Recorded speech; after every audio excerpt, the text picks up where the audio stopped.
Okay, Ryan, thank you so much for being here. I really appreciate this. I hope you feel like you've gotten something out of it as well. So For for sure. today, given what time we have today, what's the most important thing for us to talk about? Like what's on your mind with regards to using the technology? Um, well, I guess what's on my mind, first of all, is I do think it was a success. I mean, you saw one of the classes I used it in. Participation wasn't just better electronically, but I think the electronic participation, as you saw, led to more students being talkative. I mean, those students in that class are pretty talkative anyways, Mhm. but they had been less so the last time I did the last video we did initially, I think we recorded, where it was just me up at the front doing too much talking. So I was glad to see that as kind of a side effect, that it seemed like they could contribute anonymously, and then kind of that sparked actual conversation from a few kids I definitely don't hear from. So I guess Awesome. just kind of reflecting on that was kind of a nice thing. I guess the next step for me would maybe being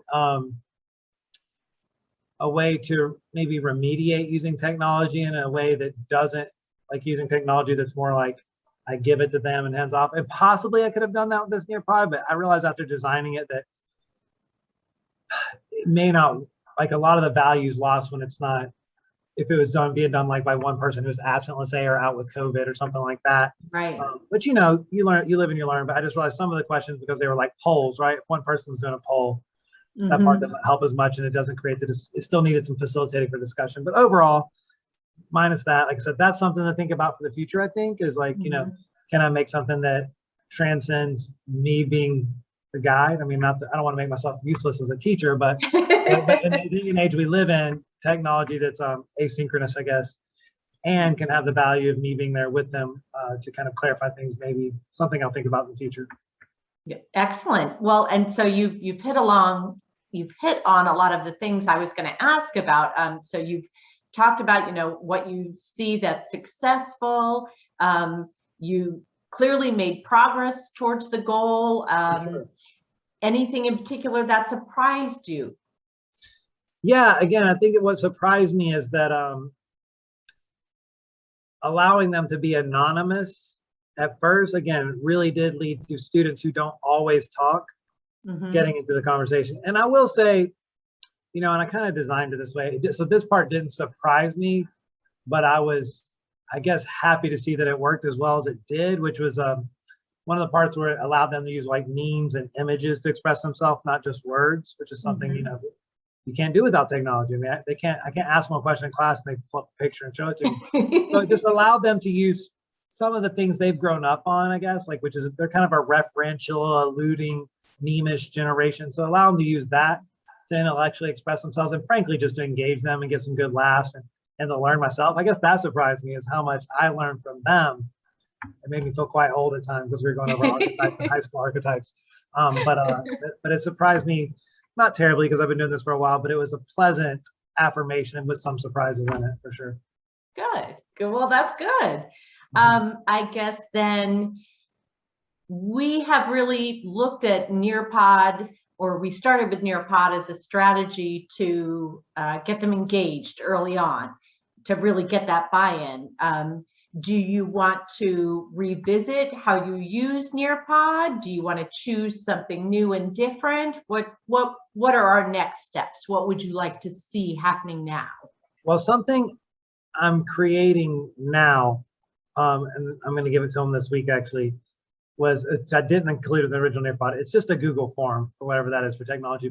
But in Gwinnett County, for those who don't know, who may be watching this video, I know you know, we have common assessments and things like that. We're looking a lot at data. Mm-hmm. So we have a common assessment coming up about informational reading. So I was able to take the Nearpod and make it about that to a degree. And then I took the question stems from the upcoming tests. So I'm already kind of in the middle of making it, and maybe I'll throw it on the tail end of the new Nearpod for future reference. I've taken those question stems and doing a summative assessment at the end of it. I Mm-hmm. guess it could be formative or summative, I'm not sure. To see if they can, you know, if I can attach the language that the standardized tests are going to use to that Nearpod. So that's kind of something I'm doing. I don't know if that answers your question, but I thought about, you know, it's good to get participation and engagement, and that was our goal, and I think we achieved that. But Mm-hmm.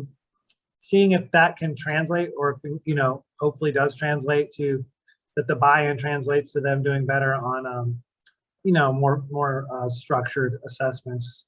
It's kind of the next step. So again, I'll be curious to see how it turns out, and I'll definitely let you know. But see if engagement, particularly class by class, leads to higher scores or anything like that. But, and that's certainly one of the goals is, you know, all things lead back to student success. And so we were successful in that you got the engagement you were looking for. Does that then carry over? And correct. So I guess, like you said, we just need to wait and see how that goes. And then we'll want to figure out, okay, if it does, then do we come up with a new goal regarding technology?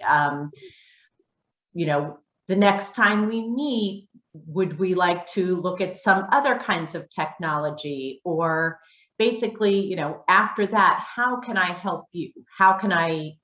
You seem very inspired, and you've, you know, run with the technology and you're using more. How can I help with this? I guess since you've gotten to look at my classroom and maybe my teaching style a little bit, I guess what I would like to do is sometimes parsing data is hard. So maybe once I get the data from this little assessment I'm going to give from that lesson, maybe you could help me parse it and say, like, you know, because sometimes you can see data and we can start to formulate theories about what caused this or what caused that.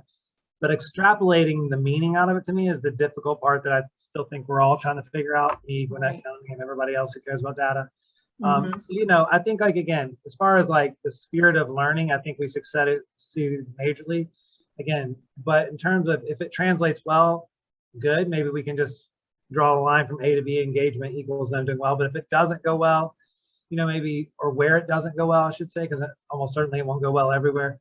If we can parse, you know, maybe you can help me parse what the reasons for that are, what a tactic that might improve that next time would be, you know. So that sounds great. It sounds like we can look at that together and figure out, based on what our goals were and what became of it, then what do we want to do with it?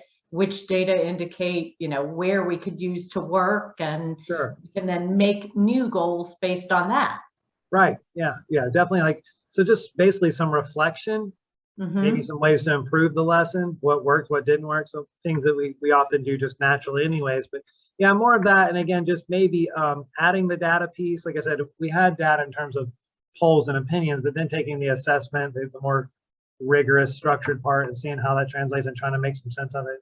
You know, if you could look at that with me, that'd be good. And again, of course, after that'll be, what do we do next? So yeah, absolutely.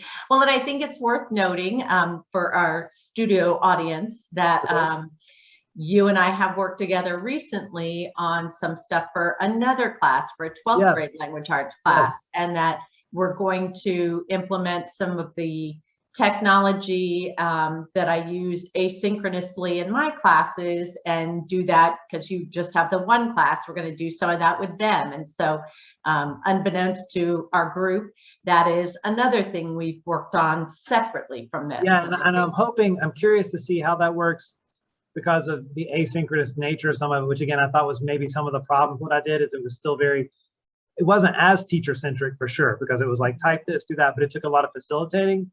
Whereas in some of the stuff we're creating now for the seniors, what I'm curious to see and hopeful is that maybe having them self-directed, and me being there as a resource versus like a hands-on guide the entire time and facilitator. I'm curious to see what kind of results that produces, and what kind of how the engagement, how that translates to some of the more summative assessments too. So it should be interesting to compare the two things for sure. Yes, and I'd love to come by and see that class in action, just to see for my own edification how they work differently. You know, do kids take advantage of the different timing? Do some work ahead and really zip through? Do others really take their time? So it would be interesting. Yeah, the differentiation there. I'm curious about that too. Like, you know, will kids do what's asked of them, or will some zoom ahead and go to, and will they use me as a resource, or will they be timid? Again, we're going to find out and we're going to learn, but I'm looking forward to it. And it might even be helpful for me, well, like you said, for you to come see how it works and see how that maybe translates to me, or let me know how that looks compared to your class and how your kids behave versus how mine and all that kind of stuff. Yeah, excellent. All right. Well, Ryan, is there anything else I can help you with between now and then? I mean, I guess at this point you're just getting ready to collect the data, but Yeah, I'll be, like I said, we can look at data. I mean, I should have it by Friday, actually. So if you want to look at it, we can. Obviously, I know we're going into a holiday, so we can wait to if you'd like. It's up to you. 'Cause I probably won't be able to get it back to them much sooner than that. That's one bad thing. I didn't time this as well as I'd like to. But again, it's still useful data. Like I said, I can share with them when they get back, and we can remediate it and all that stuff, because it'll be on their final exam, which is coming up pretty soon. So there's still enough time to remediate whatever we decide to do. And no, other than that, just thank you. And we can keep working on the 12th grade stuff. And again, see how that works out and move on from there. Awesome. Well, Ryan, this will be the last time that the rest of the group sees you, but I am very appreciative, and I'm glad that we can continue working on it. You know, it's been so helpful. Thank you. Seriously. Awesome. The whole thing's been, again, I've been, you know, like a lot of people thinking about doing this with technology and thinking about doing that, but it's so easy to stay in my comfort zone. So putting in a little front loading has already paid off. So again, I'll be able to use it hopefully from years to come versus reinventing the wheel like I often do every week. So I know how that is. Totally. So I really appreciate it. Of course, I'm happy to. All right, let me go ahead and end the session. Sure. Just a moment.